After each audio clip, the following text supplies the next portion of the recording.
Hello everyone and welcome back to our channel and another tutorial. Today we're going to see how to use Elevenlabs API key. Firstly, go to the Elevenlabs website and log in. If you don't have an account yet, sign up and complete the setup.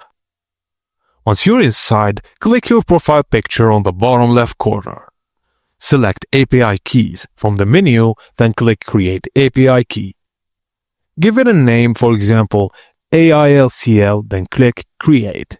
A new window will show you your API key. It's important to know that copy it immediately and store it somewhere safe. Now link your API key to your tool. Log into AI Content Labs. Open the User menu, then click Setup API Keys. Find the Elevenlabs section and pass your API key.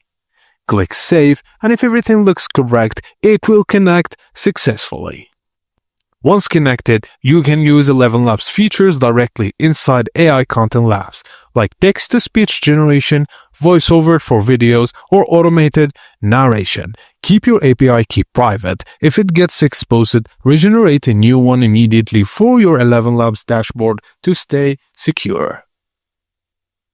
And that's it for today, guys. Thank you for watching. I hope you enjoyed this video. If you did, please like and subscribe to our channel for more. Thank you for watching, and I will see you on the next video.